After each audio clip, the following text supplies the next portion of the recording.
বিসমিল্লাহির রহমানির রহিম। অসীম মহিমণ্ডলের অনন্ত কৃপার অধিকারী মহান আল্লাহর নামে শুরু করছি। আপনারা দেখতেছেন ওয়াইসিবিডি ইউটিউব চ্যানেল এবং সাথে আছি আমি শাওর শামীম ওয়াইসি। সম্মানিত প্রিয় দর্শক শ্রোতা এবং সকল তরিকতের ভাই বোনেরা, সবার প্রতি আমার সালাম। আসসালামু আলাইকুম ওয়া রাহমাতুল্লাহি ওয়া বারাকাতুহু। আজকের আলোচনার বিষয় মানব দেহে কোরআন এবং আহলে বায়াতের দর্শন কি, এ বিষয় নিয়ে আলোচনা করার চেষ্টা করব।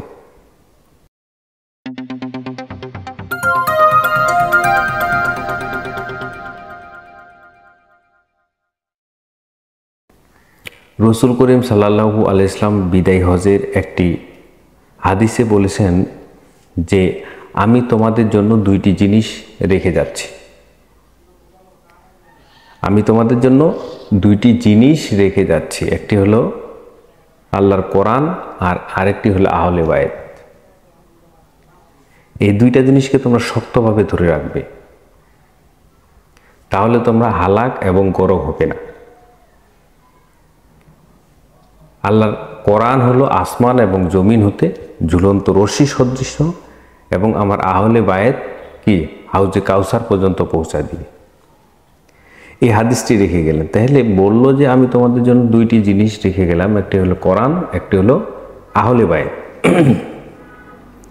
এবার আরও হাদিসে রসুল করিম সাল্লাল্লাহু আলাইহি ওয়াসাল্লাম বলেছেন যে আমি হইলাম ঘর, আর এই ঘরের বাসিন্দা হলো আমার আহলে বায়াত। আহলে বায়াত হলো আমার ঘরের বাসিন্দা। তাহলে এইখানে যে বলে গেলেন যে আমি তোমাদের জন্য দুইটি জিনিস রেখে গেলাম, হাকিকতটা এখানে বুঝতে হবে। এখানে তখন তো রসুল করিম সাল্লাল্লাহু আলাইহি ওয়াসাল্লাম কেবল মুখ দিয়ে বাণীটি বললেন, তখন তো কোরআন হয়নি।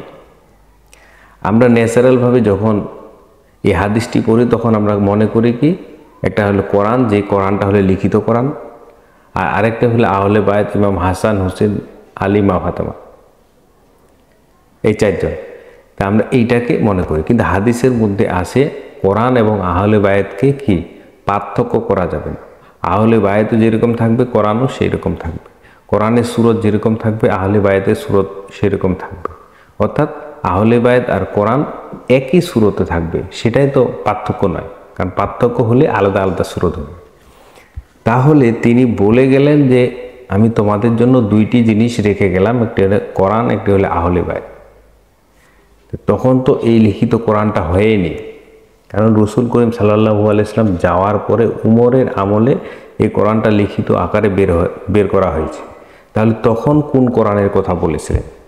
তখন তো এই কোরআনটা ছিল না। তাহলে তখন যে কোরআনটা ছিল সেই কোরআনটা স্বয়ং রসুল করিম সাল্লাল্লাহু আলাইহি ওয়াসাল্লাম স্বয়ং নিজে সে কোরআন। কারণ কি বলছে, আমি তোমাদের জন্য দুইটি জিনিস রেখে গেলাম, একটি হলো কোরআন, একটি হলো আহলে বায়াত।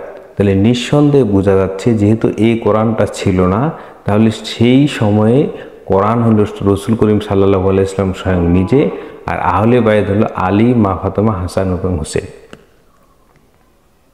কারণ রসুল করিম সাল্লাল্লাহু আলাইহি ওয়াসাল্লাম বলেছেন যে আমার আহলে বায়াত হলো আলী, মা ফাতেমা, ইমাম হাসান এবং হোসেন। তাহলে এখন আসেন যে কোরআন যদি মুহাম্মদ হয়ে থাকে এবং আহলে বায়াত যদি আলী, মা ফাতেমা, ইমাম হাসান এবং ইমাম হুসেইন হয়ে থাকে, এবার আসেন মানব দেহের মধ্যে দর্শন কি। আসলে কথাগুলো হলো মারিফত জগতের মানুষের জন্য। কারণ এই হাদিস দিয়ে কখনো আপনারা এইটা হিসাবে নেবেন না যে লিখিত কোরআনের কথা বলা হয়েছে, কারণ তখন এই কোরআনটা লিপিবদ্ধ হয়নি, এই কোরআনটা ছিল না। এখন আসেন তাহলে মানব দেহের মধ্যে এই কোরআন এবং আহলে বায়াতের দর্শন কি।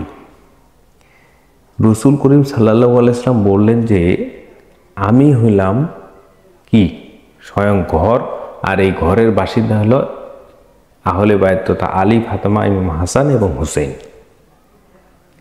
তাহলে আমরা কিন্তু প্রত্যেকেই মোহাম্মদ, প্রত্যেকেই আমরা এই যে মোহাম্মদী বডি পেয়েছি, মোহাম্মদী তন পেয়েছি। এই মোহাম্মদী তনটা কি, এই যে আমাদের যে মোহাম্মদী তনের মধ্যে 5টি জাত বস্তু আছে, তার মধ্যে রুহু, এই রুহুটা হলো স্বয়ং কি মোহাম্মদ, রুহ হলো মোহাম্মদ, আর আগুন পানি মাটি বাতাস হলো আহলে বায়েত। কারণ পানির প্রতীক হলো ইমাম হাসান, মাটির প্রতীক হলো ইমাম হুসেন, আগুনের প্রতীক হলো মা ফাতেমা, বাতাসের প্রতীক হলো হযরত আলী, আর রুহের প্রতীক হলো মোহাম্মদ। তাইলে রুহু স্বয়ং মোহাম্মদ। এই জন্য বলেছে আমি হলাম ঘর, আর এই ঘরের বাসিন্দা হলো কি আহলে বায়েত আলী, মা ফাতেমা, ইমাম হাসান এবং হুসেন। এই গেল একটি দর্শন।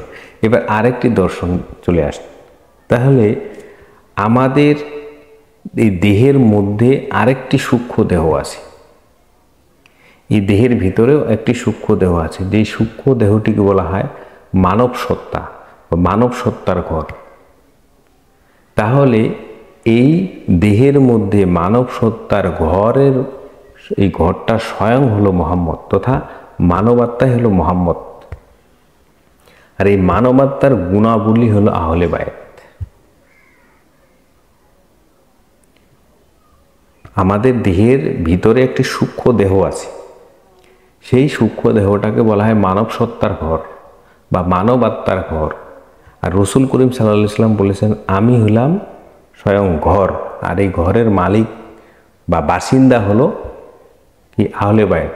তাইলে মানব আত্মা যদি ঘর হয়ে থাকে, তাহলে মানব আত্মার স্বয়ং রসুল করিম সাল্লাল্লাহু আলাইহি ওয়াসাল্লাম নিজে, এবং এই ঘরের বাসিন্দা তথা মানব আত্মার গুণাবলী হলো আহলে বায়েত। আমরা কোরআন এবং আহলে বায়েতকে বিচ্ছিন্ন করে ফেলছি। তাহলে যদি এই অনুযায়ী আমরা হিসেব করে ধরি, তাহলে কোরআন এবং আহলে বায়েতের পার্থক্য হবে না। কোরআন যাহা আহলে বায়েত তাহা, আহলে বায়েত যা কোরআন তাহা। তাহলে আমরা এই দুটিকে যদি এইভাবে হিসেব করে জেনে শুনে বুঝে শুনে শক্তভাবে ধরতে পারি, তাহলে আমরা কখনো হালাক এবং গড় হব না। তাহলে এই কোরআন হবে আসমান থেকে জমিন পর্যন্ত ঝুলন্ত কি সদৃশ্য, এবং আহলে বায়েত হবে কি হাউজে কাউসার পর্যন্ত পৌঁছায় দিবে। এই হলো মানব দেহের মধ্যে কোরআন এবং আহলে বায়েতের দর্শন। সম্মানিত প্রিয় দর্শক শ্রোতা, আজকের আলোচনা এই পর্যন্ত। দেখা হবে পরবর্তী কোনো ভিডিওতে নতুন কোনো ভেদ তত্ত্ব নিয়ে। ততক্ষণে ভালো থাকুন, সুস্থ থাকুন। আল্লাহ হাফেজ। আসসালামু আলাইকুম ওয়া রাহমাতুল্লাহি ওয়া বারাকাতুহু। আরেকটা কথা, যে আমার ভিডিওগুলো যদি আপনাদেরকে ভালো লেগে থাকে, তাহলে দয়া করে চ্যানেলটিকে সাবস্ক্রাইব করবেন এবং পাশে থাকা বেল আইকনে ক্লিক করবেন এবং বেশি বেশি করে শেয়ার করবেন। সুন্দর সুন্দর গঠনমূলক আপনারা কমেন্ট করবেন। ধন্যবাদ।